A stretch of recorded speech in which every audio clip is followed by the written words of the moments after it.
નમસ્કાર ગુજરાત વાસીઓ, ફરી એક વખત આપ સર્વે મિત્રોનું હાર્દિક સ્વાગત છે આજના તાજા અને નવા હવામાન સમાચારના વિડીયોની અંદર। મિત્રો આજે થઈ છે 25મી સપ્ટેમ્બર અને વાર થયો છે ગુરુવાર। ગુજરાત વાસીઓ બિસ્તરા પોટલા બાંધીને તૈયાર રહેજો, કારણ કે વિશ્વનું સૌથી ખૂંખાર વાવાઝોડું, શક્તિશાળી વાવાઝોડું રાગાસા વાવાઝોડું અત્યારે તાહિમામ દર્શાવતું જોવા મળી રહ્યું છે। મિત્રો આ વાવાઝોડું અત્યારે 215 કિલોમીટર પ્રતિ કલાકની ઝડપે તોફાની પવનો ફૂંકી રહ્યું છે અને આગામી કલાકોમાં આ વાવાઝોડું ભારત નજીક પહોંચી જશે। જી હા દર્શક મિત્રો, અત્યારે અરબ સાગરના દરિયામાં એક નવી વરસાદી સિસ્ટમ સક્રિય થઈ છે। આગામી 3 કલાકમાં ગુજરાતના દક્ષિણ ગુજરાતના ભાગોમાં અત્યંત ભારે વરસાદ પડવાને લઈને ગુજરાતમાં ફરી એક વખત પૂરની શક્યતા રહેલી છે અને આગામી દિવસોની અંદર બંગાળની ખાડીમાં પણ વરસાદી સિસ્ટમ મજબૂત બનતી જોવા મળવાની છે। આમ મિત્રો, નવરાત્રિના છઠ્ઠા નોરતાથી લઈને દશેરા સુધી ગુજરાતમાં વાવાઝોડાનો ખતરો ટોળાઈ રહ્યો છે। એક તરફ મિત્રો અંબાલાલ પટેલ અને પરેશભાઈ ગોસ્વામીએ પોતાની આગાહીઓ વ્યક્ત કરી છે, તો હવામાન વિભાગ તરફથી પણ મિત્રો ચોમાસાની વિદાયની જે આગાહી હતી એ અત્યારે હાલ મિત્રો આગાહી ખોટી પડતી સાબિત થઈ રહી છે, કારણ કે મિત્રો ગુજરાતમાં આજે સાંજ પડે રાત્રિ થાય એ પહેલા ગુજરાત વાસીઓ છત્રી રેનકોટ કાઢીને તૈયાર રહેજો, કારણ કે મિત્રો ગુજરાતમાં અંધારિયો વરસાદ પડશે। ગુજરાતમાં મિત્રો 1-2 ઇંચ નહીં પરંતુ એક સાથે 5 થી લઈને 7 ઇંચ સુધીના ધોધમાર વરસાદ પડવાને લઈને ગુજરાતમાં વીજળીના કડાકા ભડાકા થંડરસ્ટોર્મ એક્ટિવિટીના ભાગરૂપે અત્યંત ભારે વરસાદની આગાહી સામે આવી છે, કારણ કે મિત્રો રાગાસા નામનું વાવાઝોડું અત્યારે તાહિમામ દર્શાવતું જોવા મળી રહ્યું છે।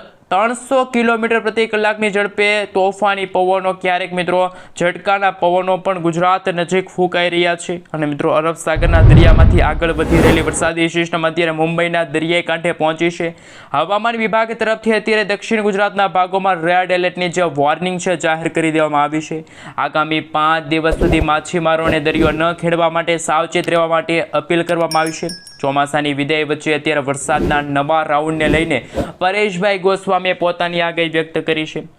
26 તારીખના રોજ બંગાળની ખાડીમાં નવું લો પ્રેશર બનશે, એક સાથે 3 વરસાદી સિસ્ટમ, એમાં મિત્રો એક તો વાવાઝોડું છે, એક બંગાળની ખાડીમાં નવી વરસાદી સિસ્ટમ છે અને એક અત્યારે મુંબઈના દરિયાઈ કાંઠે પહોંચેલી વરસાદી સિસ્ટમ કે જે આજે ગુજરાતના ઘણા બધા ભાગોને સાફ કરશે। ફરી એક વખત ગુજરાતમાં નદી નાળાઓ છલકાતા જોવા મળવાના છે, પાણી જ્યાં જુઓ ત્યાં જોવા મળવાનું છે, ગાડીઓ પાણીમાં તણાતી જોવા મળવાની છે, ખેડૂતોના પાકને નુકસાન થતું જોવા મળવાનું છે। તમામે તમામ અપડેટો એક પછી એક મેળવીએ એ પહેલાં મિત્રો તમે અમારી આ ગુજ્જુ વેધર યુટ્યુબ ચેનલ ઉપર નવા છો તો ખાસ વિડીયોને લાઇક કરી ચેનલને સબસ્ક્રાઈબ કરવાનું ના ભૂલતા। હવે મિત્રો આપણે જાણીશું અમદાવાદ હવામાન વિભાગ તરફથી સમગ્ર ગુજરાત રાજ્યનો નકશો જાહેર થયો છે, કયા વિસ્તારની અંદર કેવા પ્રકારની આગાહી જે હવામાન વિભાગે વ્યક્ત કરી છે। તો સૌથી પહેલાં મિત્રો દક્ષિણ ગુજરાતના વિસ્તારોની અંદર તમે જોઈ શકો છો તો ખાસ દાહોદ, પંચમહાલ, આણંદ, વડોદરા, છોટાઉદેપુર, ભરૂચ, આ સાથે સુરત છે, તાપી છે, નવસારી, દમણ, દાદરાનગર હવેલી લાગુના વિસ્તારમાં હવામાન વિભાગ તરફથી યલો એલર્ટની જે વોર્નિંગ છે જાહેર કરી દેવામાં આવી છે। સૌરાષ્ટ્રના પણ મિત્રો ઘણા બધા ભાગોમાં આજે ભારેથી ભારે વરસાદની આગાહી હવામાન વિભાગે વ્યક્ત કરી છે।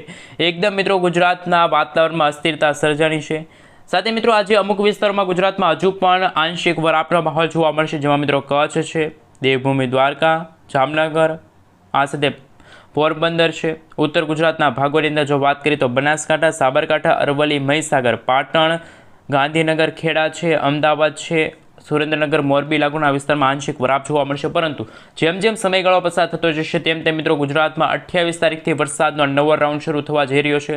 19 તારીખના રોજ ગુજરાતમાં સાર્વત્રિક વરસાદ જોવા મળશે તેવી પણ અત્યારની આગાહી સામે આવી છે। 29 તારીખના રોજ કચ્છમાં પણ વરસાદની શક્યતા જોવા મળે છે। દક્ષિણ ગુજરાતના ભાગોમાં વીજળીના કડાકા ભડાકા થંડરસ્ટોર્મ એક્ટિવિટીના ભાગરૂપે 60 થી લઈને 70 કિલોમીટર પ્રતિ કલાકની ઝડપે તોફાની પવનો ફૂંકાશે તેવી આગાહી પણ હવામાન વિભાગે વ્યક્ત કરી છે। 30 તારીખના રોજ પણ મિત્રો તમે જોઈ શકો છો સાર્વત્રિક વરસાદનો રાઉન્ડ ગુજરાતના ઘણા બધા ભાગોમાં જોવા મળશે। આ મિત્રો જેમ જેમ સમયગાળો પસાર થતો જશે તેમ તેમ આગાહીને લઈને હવામાન વિભાગ તરફથી મિત્રો ગુજરાત રાજ્યમાં વોર્નિંગનો મેપ છે જાહેર કરી દેવામાં આવ્યો છે, જેમાં મિત્રો 30 તારીખ આસપાસ ઓક્ટોબર મહિનાના અંતિમ દિવસોની અંદર અને નવરાત્રિના અંતિમ દિવસોની અંદર ગુજરાતમાં વાવાઝોડાનો ખતરો ટોળાઈ રહ્યો છે તેવી પણ આગાહી છે કે જે હવામાન વિભાગે વ્યક્ત કરી છે। સૌરાષ્ટ્રની સાથે દક્ષિણ ગુજરાતના ભાગોમાં પણ હવે પછી ધોધમાર વરસાદ જોવા મળશે। આ સાથે સૌરાષ્ટ્રના મિત્રો ભાવનગર, અમરેલી, અમરેલી અને ગીર સોમનાથ લાગુના વિસ્તારમાં હવામાન વિભાગ તરફથી યલો એલર્ટની જે વોર્નિંગ છે જાહેર કરી દેવામાં આવી છે. હવે મિત્રો આપણે વિન્ડી એપ્લિકેશનના માધ્યમથી જાણીશું કે અત્યારે બંગાળની ખાડીમાં બની રહેલું લો પ્રેશર છે અત્યારે હાલ ભારતના પૂર્વ ભારતના ભાગોને સાફ કરતો જોવા મળી રહ્યું છે. ભુવનેશ્વર વિશાખાપટ્ટનમ લાગુના વિસ્તારમાં નવરાત્રિના સમયગાળા દરમિયાન વરસાદની શક્યતા છે. સાથે દક્ષિણ ગુજરાતના ભાગો તરફ પણ અત્યારે એક ડિપ્રેશન સિસ્ટમ આગળ પહોંચી છે, જે મિત્રો આગામી 3 થી 4 કલાકની અંદર ડીપ ડિપ્રેશનની કેટેગરી સુધી મજબૂત બનશે. અને મિત્રો 27-28 તારીખના રોજ તમે જોઈ શકો છો અરબ સાગરના દરિયા સુધી એક વરસાદી સિસ્ટમ આવી પહોંચી. 28 તારીખની દિવસ ગુજરાત માટે અત્યંત ભારે. ફરી એક વખત મિત્રો ગુજરાતમાં વાવાઝોડાની અસરો છે વર્તાતી હોય તેવી પણ આગાહી સામે આવી છે. એક તરફ મિત્રો રાગાસા નામનું વાવાઝોડું છે 300 કિલોમીટર પ્રતિ કલાકની ઝડપે આગળ વધી રહ્યું છે. બીજું પણ એક વાવાઝોડું છે હજુ પણ પેસિફિક મહાસાગરની અંદર, પ્રશાંત મહાસાગરની અંદર બનતું જોવા મળી રહ્યું છે. અને આ વાવાઝોડું હજુ પણ ફિલિપાઇન્સ લાગુના વિસ્તાર છે, તાઇવાન છે, વિયેતનામ લાગુના વિસ્તારોથી આગળ વધીને બંગાળની ખાડીમાં એ વરસાદી સિસ્ટમના અવશેષો આવશે. જ્યારે બંગાળની ખાડીમાં અત્યારે જે લો પ્રેશર બની રહ્યું છે ને એ લો પ્રેશરને જ્યારે વેગ મળશે ત્યારે તે વેલમાર્ક લો પ્રેશરના એરિયામાંથી ઉત્તર પશ્ચિમી દિશા તરફ આગળ વધશે અને ગુજરાત, મહારાષ્ટ્ર અને મુંબઈના દરિયાકાંઠે પહોંચીને તે ડિપ્રેશનની કેટેગરી સુધી મજબૂત બનશે. અને ત્યાર પછી તે ડિપ્રેશનની કેટેગરીથી ડીપ ડિપ્રેશનની કેટેગરી સુધી આગળ વધશે અને ગુજરાતમાં ફરી એક વખત ધોળા દિવસે આભ ફાટતો જોવા મળે છે. ગુજરાત આખું પાણીમાં ડૂબતું જોવા મળવાનું છે. ગુજરાતવાસીઓને રહેવું પડશે તૈયાર, કારણ કે મિત્રો ગુજરાતમાં ગમે ત્યારે આભ ફાટી શકે છે. ગુજરાતમાં જળ હોનારત સર્જાશે. ગુજરાતમાં ફરી એક વખત મિત્રો ખતરાની ઘંટી વાગી રહી છે. એક તરફ ચોમાસું વિદાય છે મિત્રો ઉત્તર ગુજરાતના ભાગોની સાથે સાથે ઉત્તર ભારતના ભાગોમાંથી ચોમાસું વિદાય તરફ આગળ વધ્યું છે. પરંતુ વાતાવરણીય અસ્થિરતાના કારણે અરબ સાગરના દરિયામાંથી તોફાની વરસાદી સિસ્ટમની અસરો છે એ ગુજરાત નજીક પહોંચશે અને મુંબઈના દરિયાઈ કાંઠે જોઈ શકો છો એ રીતે હવામાન વિભાગ તરફથી રેડ એલર્ટની જે વોર્નિંગ છે એ પણ જાહેર કરી દેવામાં આવી છે. સૌરાષ્ટ્રની સાથે દક્ષિણ ગુજરાતના ભાગોમાં પણ અત્યંત ભારે વરસાદ જોવા મળશે. આ સાથે મિત્રો તમે જોઈ શકો છો સુરત છે, વડોદરા છે, ત્યાં પણ વરસાદ જોવા મળશે. મિત્રો આગામી 3 કલાક માટે ગુજરાતના કયા વિસ્તારની અંદર વરસાદની શક્યતા છે એમને લઈને આપણે સવિસ્તાર જાણકારી મેળવીએ. મિત્રો ગુજરાતમાં જે હળવાથી મધ્યમ વરસાદની આગાહી હવામાન વિભાગે વ્યક્ત કરી છે, જેમાં ભાવનગર છે, સોનગઢ છે, પાલિતાણા છે, ખરસલિયા છે. આ સાથે મિત્રો તળાજા છે, મહુવાના જે ગ્રામીણ પંથકો છે, જે આજે બપોર પછી સાંજે અને રાત્રિના સમયગાળા દરમિયાન વીજળીના કડાકા ભડાકા સાથે ધોધમાર વરસાદની શક્યતા છે. આ તરફ મિત્રો નવું નક્ષત્ર છે 27 તારીખથી શરૂ થશે. હસ્ત નક્ષત્રની શરૂઆત મિત્રો થશે અને આ નક્ષત્ર 5 ઓક્ટોબર સુધી ચાલશે. તો મિત્રો આ વરસાદનો રાઉન્ડ પણ 27 તારીખથી શરૂ થવા જઈ રહ્યો છે અને 4 સપ્ટેમ્બર સુધી આ વરસાદનો નવો રાઉન્ડ ચાલુ રહેશે. આમ મિત્રો એક પછી એક નવા વાવાઝોડાના ખતરા પણ ટોળાઈ રહ્યા છે.